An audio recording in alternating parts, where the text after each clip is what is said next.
अस्सलाम वालेकुम बच्चों कैसे हैं आप। उम्मीद है आप बिल्कुल ठीक ठाक होंगे। आज का हम लोगों का जो टॉपिक है that is topic number 6.3 fluid flow.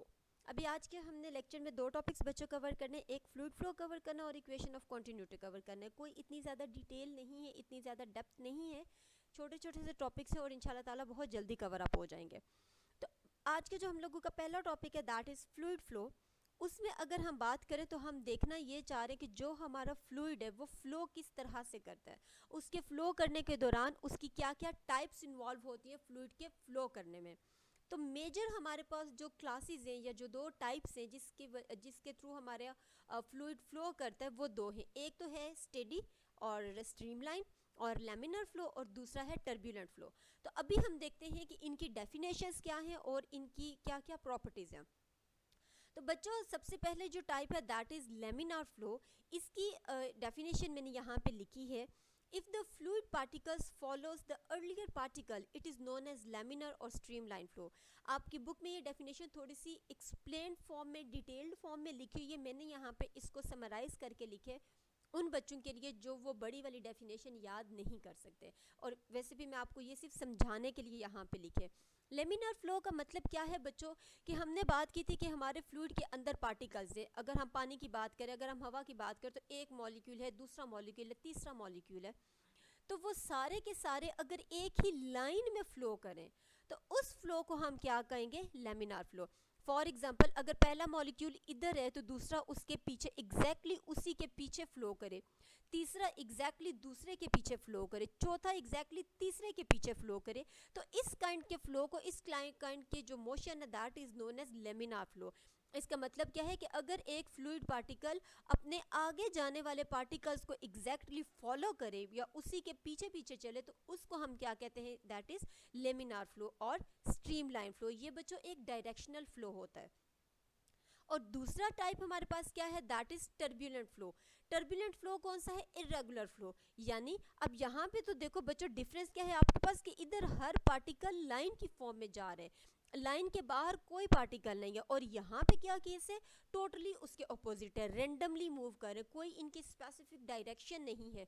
तो this kind of flow is known as turbulent flow, यानी द इरेगुलर और unsteady flow of the fluids is called turbulent flow. और लैमिनार फ्लो क्या था कि अगर एक पार्टिकल फॉलो करे एग्जैक्टली उसी पार्टिकल को जो उसके आगे मूव कर रहा है, यानी वो आगे चलने वाले पार्टिकल की डायरेक्शन में ही फ्लो करता जाए, तो that is known as laminar flow. इन डायग्राम से बच्चों आपको क्लियर हो गया होगा कि लेमिनार फ्लो क्या है और टर्बुलेंट फ्लो क्या है। अब अगर डेली लाइफ की हम एग्जांपल लें, फॉर एग्जांपल इसकी एग्जांपल आप क्या ले सकते हो कि आप लोग बैंक में खड़े हो या आप किसी भी जगह पे खड़े हो जहाँ पे आप रो बना के खड़े हो, एक कतार बना के खड़े हो, लाइन में खड़े हो, तो उस फ्लो को आप क्या कहते हो कि वो क्या है, लेमिनार फ्लो है। एक बंदा जा रहा है तो आप एग्जैक्टली उसी के पीछे लाइन में खड़े होना शुरू हो जाते हो। और दूसरी क्या एग्जांपल है टर्बुलेंट फ्लो की कि जैसे सपोज़ कोई दुकान खुलती है या बाज़ार में आप लोग जा रहे हो, या बाज़ार में आप लोग देखो तो रेंडमली बंदे आगे पीछे घूम रहे होते हैं, या उसको कोई एक बंदा एक डायरेक्शन में जा रहा है, कोई दूसरी में जा रहा है, कोई आ रहा है, कोई जा रहा है, कोई दाएं है, कोई बाएं है, या कोई बंदे इकट्ठे किसी एक जगह की तरफ झपटा मार के मूव करना शुरू कर देते हैं, ग्रुप्स की फॉर्म में मूव करना शुरू कर देते हैं। तो वो क्या आपके पास होता है, टर्बुलेंट फ्लो होता है।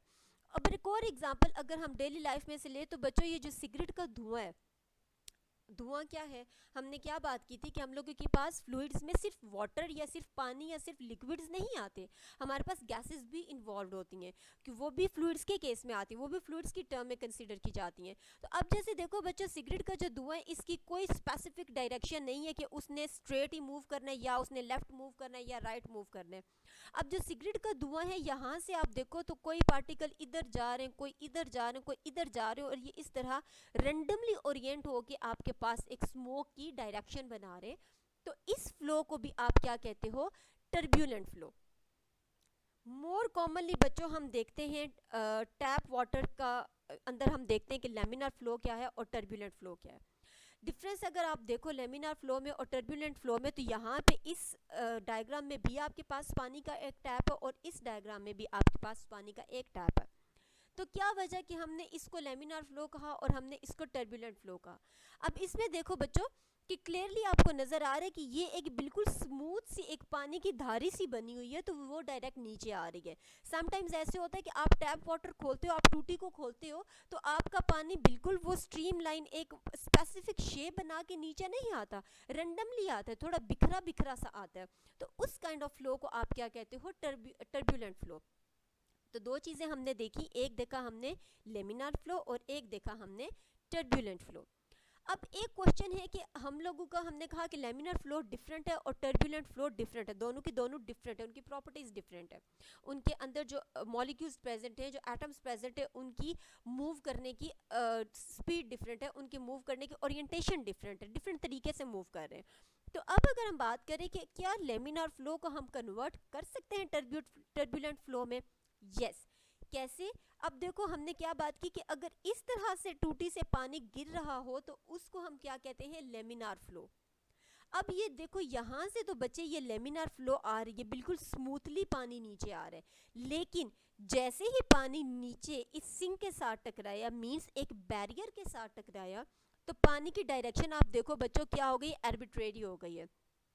यहाँ से पानी एक सीधी डायरेक्शन में आ रहा था, बिल्कुल स्ट्रीमलाइन फ्लो में आ रहा था, एक बहुत सिमटा हुआ स्टेडी फ्लो को फॉलो करते हुए आ रहा था, लेकिन जैसे ही पानी नीचे ज़मीन के साथ या इस सिंक के बॉटम के साथ टकराया, तो क्या हुआ, आपका पानी बिखरना स्टार्ट हो गया, उसका एक इरेगुलर सा मोशन स्टार्ट हो गया, कुछ इधर गया, कुछ इधर गया, कुछ डायरेक्ट सिंक से नीचे चला गया ड्रेन से। तो आपको क्या कंडीशन हो सकती है कि हम लेमिनार फ्लो को टर्बुलेंट फ्लो में कैसे कन्वर्ट कर सकते हैं, by placing a barrier across that. मतलब पानी का फ्लो के आगे आप क्या कर दो, बैरियर लगा दो, कोई भी बैरियर लगा दो, तो उस केस में आपका जो लेमिनार फ्लो है वो कन्वर्ट हो जाएगा टर्बुलेंट फ्लो में। ये बिल्कुल इसी तरह है बच्चों, जैसे पानी का पाइप है अगर, तो उसमें से पानी बिल्कुल स्मूथली नीचे गिर रहा है, तो जैसे आप उस पाइप के आगे हाथ रखते हो या आप उसके आगे फिंगर रखते हो पौधों को पानी देने के लिए, तो उस केस में आपका पानी डिफरेंट डायरेक्शंस में ओरिएंट होके गिरता है। तो पहले तो वो आ रहा था लेमिनार फ्लो, आपने उसके आगे अपना हाथ रखा या अपनी फिंगर्स रखी, तो वो आपका लेमिनार फ्लो कन्वर्ट हो गया किस में, टर्बुलेंट फ्लो में। कुछ कंडीशंस होती हैं लेमिनार फ्लो की, मतलब लेमिनार फ्लो की हमने बात की कि वो बिल्कुल स्टेडी है, स्ट्रीमलाइन है, तो उसकी दो कंडीशंस हैं हमारे पास। पहली कंडीशन क्या है, the different streamlines can not cross each other. इसमें क्या है मतलब बच्चों कि अगर एक लाइन आपके पास यूं जा रही है, स्ट्रीम लाइन एक अगर ऐसे डायरेक्ट जा रही है, तो दूसरी को भी यूं जाना चाहिए। ऐसे नहीं होगा कि एक यूं जा रही है और दूसरी उसको क्रॉस करके यूं चली जाए। अब मैं यहाँ पे आपको ड्रॉ करके नहीं दिखा सकती, लेकिन सिंपल है कि जैसे हम लोग बात करते हैं कि पैरेलल लाइंस आपस में होनी चाहिए, तो स्ट्रीम लाइन के केस में भी क्या है बच्चों, पैरेलल होनी चाहिए। मतलब पैरेलल लाइंस का क्या होता है कि वो दोनों एक दूसरे को क्रॉस ना करें, काटे ना। तो इसी तरह स्ट्रीम लाइन के लिए आपके पास लेमिनर फ्लो की आपके पास क्या कंडीशन है कि स्ट्रीम लाइंस आपस में एक दूसरे को क्रॉस मत करें, वो एक ही फ्लो के साथ अपनी अपनी जगह पे मूव करते रहें। और दूसरा क्या है कि स्ट्रीम लाइन की डायरेक्शन वही होनी चाहिए जो कि फ्लूइड की वेलोसिटी की डायरेक्शन है। इसका मतलब क्या है कि जिस डायरेक्शन में आपका फ्लूइड जिस वेलोसिटी के साथ मूव कर रहा है, आपकी स्ट्रीम लाइंस की डायरेक्शन भी वही होनी चाहिए। ये नहीं कि आपका फ्लूइड अगर मूव कर रहा है फॉरवर्ड डायरेक्शन में, उसकी वेलोसिटी फॉरवर्ड डायरेक्शन में, तो आपकी स्ट्रीमलाइंस बैकवर्ड मूव करेंगे या उसके अपोजिट किसी मोशन में मूव करेंगे। नो, आपका स्ट्रीमलाइन और आपके जो फ्लूइड है वो दोनों एक ही डायरेक्शन में फ्लो करने चाहिए। तो ये है हमारे पास दो कंडीशंस किसकी, लेमिनार फ्लो की। अब अगर बच्चों फ्लूइड्स हमारे पास आगे आते हैं दो टाइप्स के। एक होते हैं रियल फ्लूइड्स जो हमारी डेली लाइफ में एग्जिस्ट करते हैं, जिनकी प्रॉपर्टीज वेरी होती हैं, और कुछ कंडीशंस होती हैं या कुछ कैरेक्टरिस्टिक्स ऐसी होती हैं जिनकी अगर हम बात करते हैं तो हम कहते हैं कि वो आइडियल कैरेक्टरिस्टिक्स हैं। मतलब जैसे हमने फर्स्ट चैप्टर में पढ़ा था कि कोई हमारे पास अगर स्टैंडर्ड है तो हम उसके बारे में क्या कहेंगे कि उसकी कुछ ना कुछ आइडियल कैरेक्टरिस्टिक्स होनी चाहिए, यानी कोई ना कोई आइडियल स्टैंडर्ड होना चाहिए। तो अब उसी तरह से हम बात करते हैं कि हमारे पास अगर फ्लूइड की हम बात करें कि हमारे पास कोई फ्लूइड है एंड दैट इज़ आइडियल, तो उस आइडियल फ्लूइड की हमारे पास कैरेक्टरिस्टिक्स क्या होनी चाहिए। तो सबसे पहली जो कैरेक्टरिस्टिक है that is fluid is non viscous, means कि आपका फ्लूइड विस्कस नहीं होना चाहिए, आपके फ्लूइड के अंदर विस्कोसिटी नहीं होनी चाहिए। कल का लेक्चर अगर आपको याद हो तो हमने क्या बात की थी कि विस्कोसिटी क्या होती है, फ्रिक्शनल फोर्सेस होती हैं जो फ्लूइड्स के अंदर, फ्लूइड्स की एडजेसेंट लेयर्स के अंदर प्रेजेंट होती हैं। तो पहली कंडीशन क्या है आपके पास, पहली कैरेक्टरिस्टिक क्या है कि आपका जो फ्लूइड है that should be non viscous, उसके अंदर विस्कोसिटी नहीं होनी चाहिए, उसके अंदर फ्रिक्शनल फोर्सेस नहीं होनी चाहिए।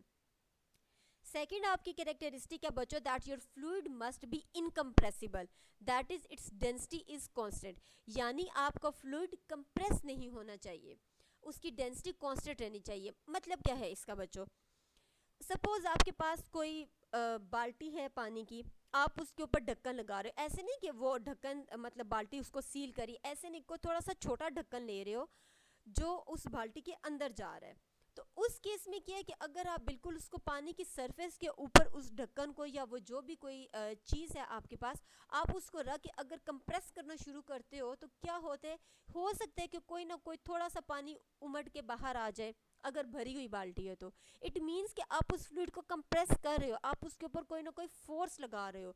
तो वो लगाने की वजह से क्या होगा बच्चों, कुछ थोड़ा सा पानी उछल के बाहर को गिरेगा, इसका मतलब कि उसकी डेंसिटी चेंज हो रही है। तो हमारे पास आइडियली हमारे पास क्या होना चाहिए कि हमारे फ्लूइड्स इनकम्प्रेसिबल होने चाहिए, यानी वो किसी भी तरह से कंप्रेस ना हो, उनके ऊपर अगर आप फोर्स लगा रहे हो तो उनकी डेंसिटी के ऊपर कोई भी चेंज नहीं आना चाहिए। और तीसरा आपके पास क्या कैरेक्टरिस्टिक है आइडियल फ्लूइड की, कि आपके फ्लूइड का मोशन स्टेडी होना चाहिए, यानी लेमिनार फ्लो होना चाहिए। हमने क्या बात की थी कि टर्बुलेंट फ्लो हमारा कौन सा होता है, इररेगुलर फ्लो होता है और अनस्टेडी फ्लो होता है। तो उसके कंपैरिजन में लेमिनार फ्लो हमारे पास क्या होगा, regular flow and steady flow. तो तीसरी कैरेक्टरिस्टिक क्या है कि आपका फ्लूइड का मोशन स्टेडी होना चाहिए, मींस लेमिनार फ्लो होना चाहिए। अब यहाँ तक तो था हमारे पास लेमिनार फ्लो क्या होता है, टर्बुलेंट फ्लो क्या होता है, उन दोनों का डिफरेंस क्या होता है। उसके बाद हमने उनकी डेली लाइफ में कुछ एग्जांपल्स देखी, उसके बाद हमने उनकी कैरेक्टरिस्टिक्स देखी, और अब भी नेक्स्ट जो हमारे पास है that is equation of continuity.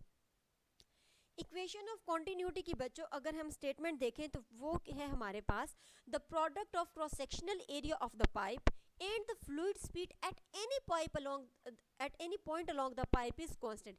यानी आप अगर एक पाइप की बात करते हो जिसके अंदर से आपका वाटर या कोई भी आपका फ्लूइड है वो फ्लो कर रहा है, तो किसी भी पॉइंट के ऊपर वो जो फ्लो करने की स्पीड है और जो आपका क्रॉस सेक्शनल एरिया, अगर आप इन दोनों का लो प्रोडक्ट, तो वो क्या होगी, वैल्यू कांस्टेंट के इक्वल होगी।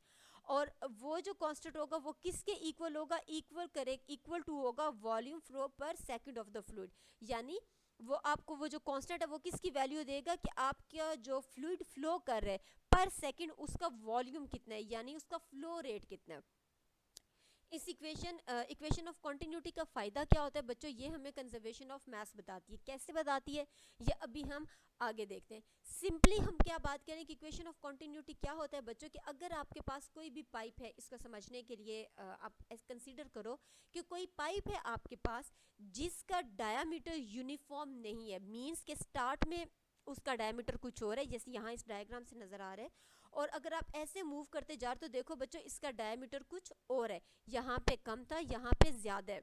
तो अगर हम एक नॉन यूनिफॉर्म थिकनेस का पाइप कंसिडर करें और हम ये भी देखें, हम ये भी सपोज करें कि हमारे पास जो हमारे पाइप है, पाइप का मोशन, पाइप के अंदर मॉलिक्यूल्स का जो फ्लूइड है, फ्लूइड के मॉलिक्यूल्स का मोशन क्या होना चाहिए, स्टेडी मोशन होना चाहिए, यानी लेमिनार मोशन होना चाहिए। तो उस केस में हमारी डेंसिटी के ऊपर क्या फ़र्क पड़ा, हमारे मैसेज के ऊपर क्या फ़र्क पड़ा, और हमारा product of cross sectional area into speed कैसे आता है।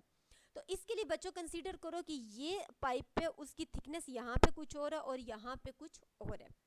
हम बात करते हैं कि एक छोटे से टाइम इंटरवल डेल्टा टी के लिए, यानी बहुत कम टाइम के लिए हमारा फ्लूइड मूव कर रहा है इस पॉइंट से लेके इस पॉइंट तक। तो ये जितना डिस्टेंस इसने कवर किया इसको हमने क्या कहा, ये डेल्टा x1 है। यहाँ से हमारा फ्लूइड एंटर हुआ, यहाँ से हमारे फ्लूइड ने स्टार्ट लिया और वो मूव कर रहा है कॉन्स्टेंटली एक वेलोसिटी v1 के साथ, और ये जो ओपनिंग है जहाँ से हमारा फ्लूइड एंटर हुआ उसको हमने क्या कहा, a1 के इक्वल है। अब हमारा फ्लूइड मूव करता गया, इसका लेमिनार फ्लो था, करता करता वो इस पॉइंट तक आ गया, एंड पॉइंट तक आया। अब एंड पॉइंट पे ये जो थोड़ा सा डिस्टेंस है इसके पास किसके इक्वल है, डेल्टा x2, और मूव किसकी वेलोसिटी के साथ कर रहे हैं, v2 वेलोसिटी के साथ, और यहाँ पे इसका क्रॉस सेक्शन किसके इक्वल है, a2 के। अब हम यहाँ से फाइंड करते हैं कि हमारे पास मैस किसके इक्वल होगा, यानी हमने क्या कहा कि इक्वेशन ऑफ कंटिन्यूटी हमें क्या बताती है, that is us about the conservation of mass of the fluid. तो मैस का अगर हम रिलेशन देखें तो डेंसिटी में से हमें पता चलता है डेंसिटी किसके इक्वल होती है बच्चों, मैस डिवाइडेड बाय वॉल्यूम के। तो मैस मेरे पास किसके इक्वल आ जाएगा, डेंसिटी इनटू वॉल्यूम। अब वॉल्यूम हमें पता है किसके इक्वल होता है, length into width into height.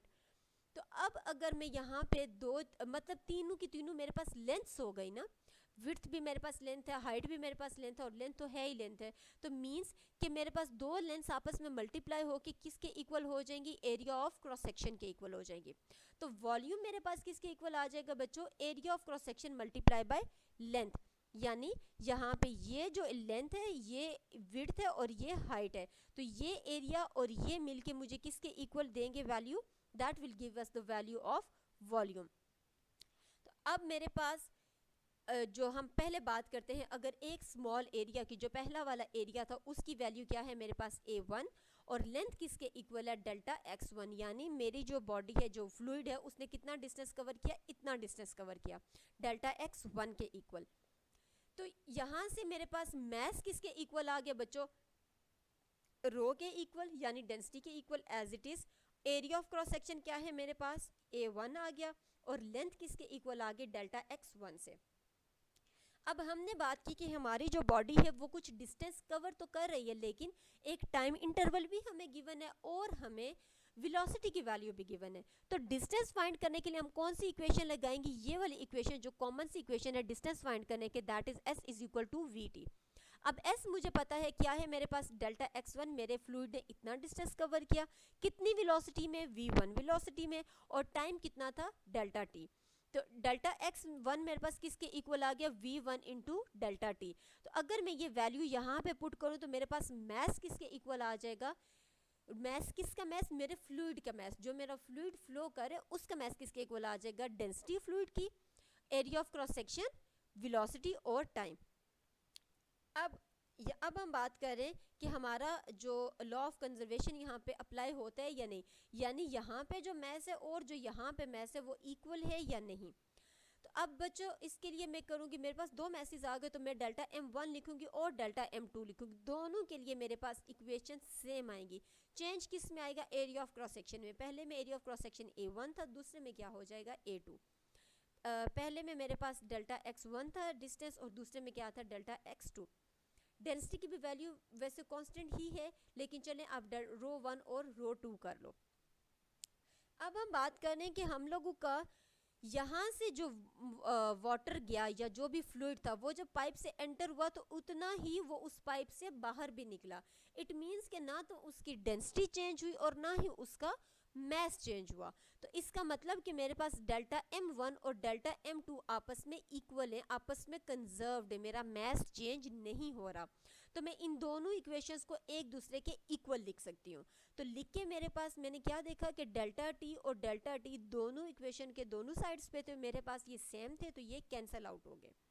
अब जब मेरे पास मैस कंजर्व है, जितना मैस मेरा पाइप के स्टार्ट में था उतना ही यहाँ से बाहर निकला, तो इट मीन्स कि मेरे वाटर की या मेरा जो फ्लूइड था उसकी डेंसिटी में कोई चेंज नहीं आ रहा, तो उसकी डेंसिटी भी कांस्टेंट है। तो हमें क्या पता चलेगा कि मेरे पास डेंसिटी और डेंसिटी भी जब कैंसिल आउट हो जाएगी, रो और रो कैंसिल आउट हो जाएंगे, तो मेरे पास क्या बचेगा, A1 इंटू डेल्टा x1 किसके इक्वल आ जाएगा, A2 इंटू डेल्टा x2। यानी जो भी मेरा फ्लूइड है वो अगर एक क्रॉस सेक्शनल एरिया में से जितना पोर्शन ट्रैवल करेगा, बाहर निकलने के लिए जो क्रॉस सेक्शनल एरिया में से जितना वो डिस्टेंस ट्रैवल करके जाएगा, वो दोनों के दोनों आपस में एक दूसरे के इक्वल होंगे, एक दूसरे के कांस्टेंट होंगे।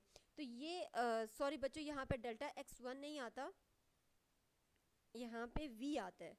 ये यहाँ पे छोटी सी करेक्शन कर लीजिएगा बच्चों, मैंने यहाँ पे जो इक्वेशन लिखी थी यहाँ पे लिखते हुए मेरे से मिस्टेक हो गई है। यहाँ पे डेल्टा x1 नहीं आता, यहाँ पे v1 आता है, जिस वेलोसिटी के साथ मूव करे, क्योंकि डेल्टा x की तो वैल्यू हमने इक्वेट करके यहाँ पे लिखी थी ना। तो यहाँ पे डेल्टा x1 की जगह आपने v1 लिख लेना है और डेल्टा x2 की जगह आपने v2 लिख लेना है। सिमिलरली यहाँ पे भी, और एंड पे आपके पास जो बचेगा that would be equal to A1 into V1 is equal to A2 into V2। यानी आपके पास जो cross sectional area of the pipe और जो फ्लूइड स्पीड है वो किसी भी पॉइंट के ऊपर कांस्टेंट है। यहाँ पे आपके पास आएगा A1 into V1 is equal to A2 into V2। It means कि आपका किसी भी पॉइंट के ऊपर बॉडी के फ्लूइड के स्टार्ट के ऊपर और फ्लूइड के एंड होने के ऊपर किसी भी पॉइंट के ऊपर आपके जो product of cross sectional area और जो वेलोसिटी की वैल्यू है both of them are constant.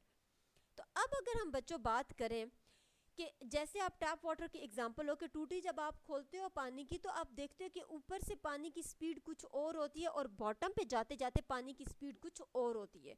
Similarly ऊपर उसका एरिया कुछ और होता है और बॉटम तक पहुंचते पहुंचते उसका एरिया कुछ और होता है। तो ये आपको क्या बताना चाह रहे हैं कि जैसे जैसे आपके पानी की स्पीड इंक्रीज करती जाती है उसका क्रॉस सेक्शनल एरिया डिक्रीज करता जाता है। मींस यहाँ पे पानी की स्पीड कम है, आहिस्ता आहिस्ता ज़मीन तक जाते जाते पानी की स्पीड मैक्सिमम है, लेकिन उसका क्रॉस सेक्शनल एरिया क्या होता जा रहा है, कम होता जा रहा है। कहाँ से ये चीज़ आपको पता चली? ये जो आपके अभी हमने इक्वेशन ऑफ कंटिन्यूटी सॉल्व की, that is A1 into delta V1 is equal to A2 into V2। तो ये आपको क्या बता रहे हैं कि AV हमारा किसके इक्वल है बच्चे? कांस्टेंट के इक्वल है। और यहाँ से अगर हम वैल्यू निकालें V की तो V मेरे पास इनवर्सली प्रोपोर्शनल होगा एरिया के, यानी जैसे जैसे मेरी स्पीड इंक्रीज करती जाएगी वैसे वैसे मेरे एरिया की वैल्यू डिक्रीज करती जाएगी। तो बच्चों ये तो था हमारा आज का टॉपिक फ्लूइड फ्लो और इक्वेशन ऑफ कंटिन्यूटी। अब इसके बाद आपका होमवर्क क्या है? आपका होमवर्क है कि आपने इस टॉपिक के नोट्स प्रिपेयर करने और इसे याद करना है। बच्चों प्लीज़ होमवर्क की स्लाइड को ज़रा केयरफुली देखा करें, मुझे इनकम्प्लीट काम मत भेजा करें। अगर टॉपिक्स के नोट्स प्रिपेयर करना सबसे पहले लिखा है तो इसका मतलब है कि आप टॉपिक को लेक्चर में से देखोगे और आप टॉपिक को बुक में से देके इसके कंप्लीट नोट्स बनाओगे। उसके बाद आपने एग्जाम्पल नंबर 6.2 सॉल्व करनी है, न्यूमेरिकल प्रॉब्लम 6.2 सॉल्व करना है और आपने एक्सरसाइज क्वेश्चन 6.4 सॉल्व करना है और इन क्वेश्चंस के आंसर हमारे आज के लेक्चर में मौजूद हैं। बच्चों किसी किस्म की कोई क्वेरी हुई, कोई परेशानी हुई, कोई सवाल हुआ तो आप लोग मुझसे पूछ सकते हैं। अपना ख्याल रखिएगा बच्चों। अल्लाह हाफिज़।